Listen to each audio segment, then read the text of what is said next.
বকেয়া বেতনের দাবিতে কয়েকদিন ধরে চলা কর্মবিরতিতে অবশেষে ইতি। বিধায়িকার আশ্বাসে আবার স্বাভাবিক ছন্দে ফিরল বিষ্ণুপুর পুরসভার কাজে যোগ দিলেন আন্দোলনরত অস্থায়ী সাফাই কর্মীরা। পাশাপাশি স্বাভাবিক হল পুরসভা পরিচালিত মা আহার কেন্দ্রগুলির পরিষেবা হোক। গত শুক্রবার থেকে বকেয়া বেতনের দাবিতে কর্মবিরতিতে গিয়েছেন পুরসভার অস্থায়ী কর্মীরা। তাদের অভিযোগ, দীর্ঘদিন ধরে বেতন বকেয়া থাকলেও একাধিকবার পুর কর্তৃপক্ষের কাছে দাবি জানিয়েও মেলেনি সমাধান। এমনকি বকেয়া পেনশনের দাবিতে কয়েকজন অবসরপ্রাপ্ত কর্মীও আন্দোলনে শামিল হন। এরপর সোমবার পরিস্থিতি সামাল দিতে আন্দোলনকারীদের সঙ্গে বৈঠকে বসে বিষ্ণুপুর বিধায়িকা শুক্লা চট্টোপাধ্যায়। পুর কর্তৃপক্ষের সঙ্গেও দফায় দফায় আলোচনা করেন তিনি। বিভিন্ন তহবিল থেকে কিভাবে কর্মীদের বকেয়া মেটানো যায় তা নিয়েও আলোচনা হয়। শেষ পর্যন্ত 1 মাসের মধ্যে বকেয়া মেটানোর আশ্বাস দেওয়া হলে শহরের পরিষেবা এবং সাধারণ মানুষের দুর্ভোগের কথা মাথায় রেখে কর্মবিরতি প্রত্যাহার করে কাজে ফেরে আন্দোলনকারীরা।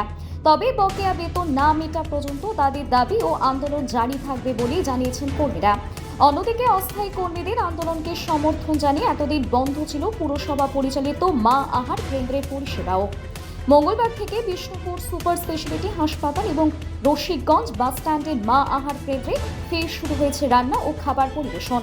সাফাই কর্মীরা কাজে ফেরায় শহরের পরিচ্ছন্নতা যেমন স্বাভাবিক হয়েছে, তেমনি মা আহার কেন্দ্র চালু হওয়ায় উপকৃত হচ্ছেন রোগী ও তাদের পরিজনেরা। সব মিলিয়ে আপাতত কাটল অচলাবস্থা। এখন নজর 1 মাসের মধ্যেই বকেয়া মেটানোর আশ্বাস কতটা বাস্তবে কার্যকর হয়। সমস্যা না, ওই পেমেন্টের সমস্যা, মানে বেতনের সমস্যাটা বেশি ছিল। মানে আমরা কাজ করেছি, প্রতি মাসে বেতন পেয়েছি, এই 2-1 মাসের মধ্যে এই গোলমালটি করে নিয়েছি। কারণটা হচ্ছে বেতন দেই না, এই জন্য এই কারণে মানে সবাই লেবাররা বলছে আমরা বেতন না পেলে কাজ করব কি করে। বর্তমানে এই সমস্যার সমাধান হয়েছে? হয়েছে। সুগুলা দিয়ে এসেছিলেন, তিনি বললেন যে আমি আশ্বাস দিচ্ছি যে 1 মাসে আমাকে সময় দিতে হবে, আমরা সময়ের মধ্যে আমরা সব বকেয়া যা থাকবে আমরা সব পেমেন্ট করার ব্যবস্থা করে দেবো। সেই অবস্থায় আমাদের মানে যেটা ধর্মঘট চলছিল সেটা আমরা কালকে মানে মঙ্গলবারে সোমবারে তোলা হয়ে গেছে, সোমবার দিনে তুলে নিয়েছে। আপনার নাম? আমার নাম হচ্ছে পুনিয়া মাদ্রাজি। বাড়ি? বাড়ি হচ্ছে বিষ্ণুপুর মিউনিসিপ্যালিটির দর্জিগড়া।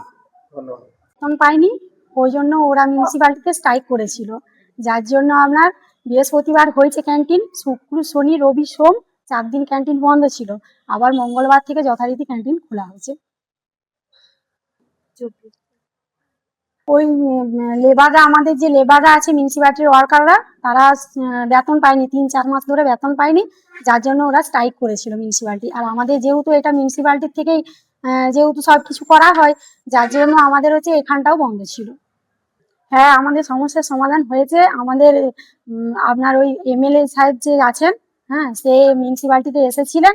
হ্যাঁ, শুক্লা চ্যাটার্জি আমাদের যে বিধায়িকা, তিনি এসেছিলেন, তিনি আশ্বস্ত করে গেছেন লেবারদেরকে যে হ্যাঁ আমি ইয়ে করব, সব মানে পেমেন্ট করার ব্যবস্থা করব। আপনারা এখানে কতজন স্টাফ কাজ করেন? আমরা মোট আপনার 4জন মেয়ে 4জন ছেলে বাস স্ট্যান্ড ক্যান্টিনে থাকি, আর 4টি মেয়ে 4টি ছেলে হসপিটাল ক্যান্টিনে থাকে। টোটাল আমাদের এখানে ছেলে মেয়ে মিলে 8 জন বাস স্ট্যান্ডে আর 8 জন হসপিটালে, মোট 16 জন। আপনার নাম? আমার নাম টুলু দত্ত। বাড়ি? বাড়ি বিষ্ণুপুর স্টেশন রোড, কালীমেলা।